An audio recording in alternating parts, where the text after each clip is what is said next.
Welcome to UNCAGED. Today we're speaking with Brett Story. Brett is the co-founding partner of Britehorn Partners. It's a full-service investment banking practice that takes privately held middle market companies through a complete M&A or capital raise process.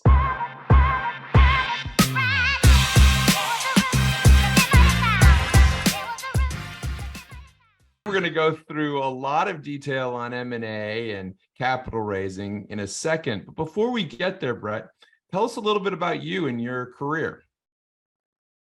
Sure. I like to refer to myself as a recovering lawyer. I practiced law after graduating from law school at the University of Miami in South Florida, and got exposure while practicing law to doing deals, to doing capital raise and M&A transactions, both at the bulge bracket, public company level, as well as working with private companies and family and founder-owned businesses.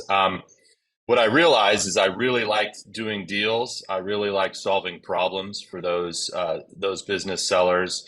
I enjoyed less some of the drudgery of the practice of law, and wanted to end up in a situation where I could sort of work with these business owners soup to nuts from beginning to end, as opposed to being brought in towards the end and just drafting and negotiating the legal documents. So in 2013, one of the luckiest and most fortunate meetings I ever took was with my co-founding partner, Bobby Babbitts Armstrong, and shortly thereafter, Andrew Hurry. We met each other and realized there was a lot of alignment and trust and shared values, and decided to go out on our own and form what is now Britehorn Partners. And so That's very cool. we've been doing this for 10 years. Yeah, I feel blessed. Well, from the U all the way to Britehorn Partners. So Britehorn Partners, tell me what you guys are up to.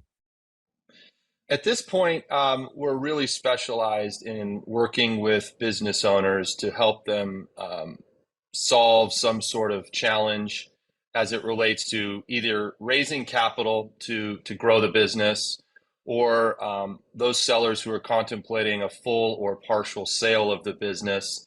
And we go out, help manage that process, and help them find the ideal partner to get them to where they want to go. And it's very gratifying when these deals get done.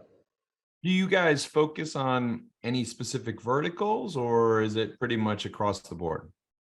We're pretty generalist. There are some sectors that we have had a lot of success in, including business services, tech, media, telecom, and financials and insurance.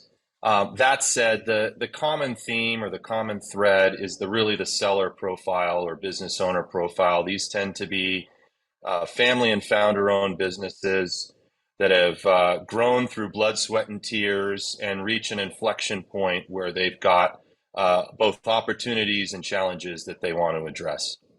I feel sometimes that you guys are like almost like agents, like Hollywood agents, and you're like, so I got a great new star for you, But I mean, it's a crazy market. And I mean, we certainly have seen kind of a massive ups and downs over the last couple of years in terms of M&A. Tell me a little bit about what you're seeing out there in the market right now.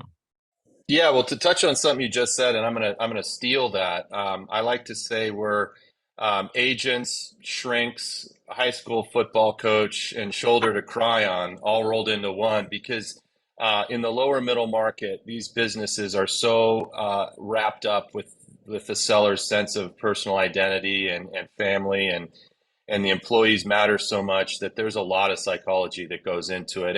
And what I'd say is that's the overarching commonality in the deals we do, regardless of the macro environment.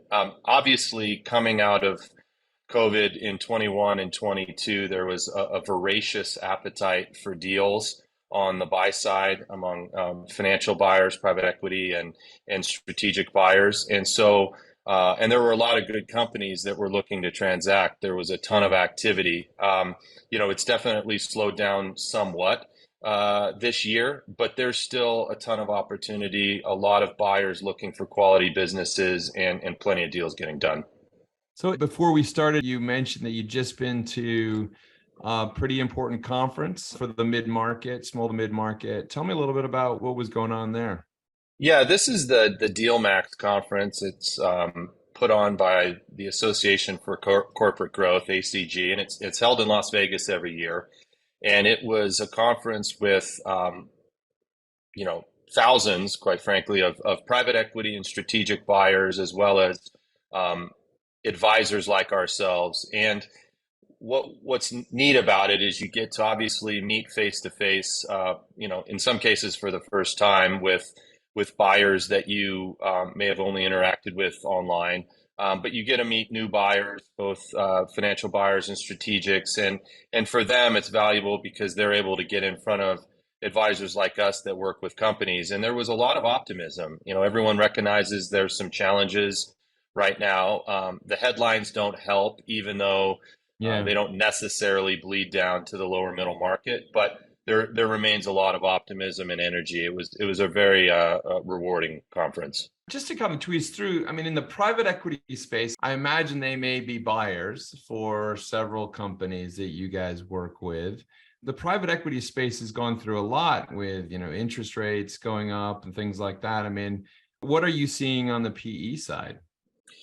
Well, look, their business model by and large, not to overgeneralize, is they raise funds, they buy companies, improve those businesses, and then hopefully sell them on, it's in some point in the future. And they've raised trillions of capital in the last, 5 years, and they've got to Yeah. put that money to work. So while the cost of debt capital certainly does impact upon valuations, it's less so in the lower middle market because the leverage ratios tend to be higher. They're using less debt to buy these businesses than, for example, Elon Musk when he bought Twitter and raised billions of debt. So they're a little bit less sensitive to rates, but they're still sensitive, and it's just resulted in a change in transaction structures. So Right. rather than more cash at closing like was happening in 20 and 21 and 22, perhaps it's a little bit less cash at closing and more compensation to the sellers tied to performance metrics going forward in the deal. Wow. Well, I mean, I think we'll see more changes as the economy perhaps takes a shape that we, a clear direction. But let me kind of change gears a little bit here, Brett, and talk to you a little bit about, you set up a company, Britehorn Partners, and clearly there's a commitment to the M&A space, and in particular that middle market. Tell me a little bit about what drives your passion for this space. Sure. I mean, it really started with seeing these business owners win. And the first deal I participated in was as a lawyer. And the gentleman had started a publishing business essentially out of his garage, print publishing. So that tells you how long ago it was. But he had ended up mortgaging his house twice to fund the Whoa. business. He had been through a number of really difficult situations, both personally and professionally, and stuck with it and really showed a drive and persistence that was so admirable and ended up winning and sold the business for $45 million dollars and just was able to take care of his family and his employees. And that to me was really rewarding because he was in tears at the closing table. And I was a young lawyer who had helped work on this deal. And to me, I said, that's something that's worth being a part of because, small and medium businesses are the engine that drive the United States, to be candid. Yeah.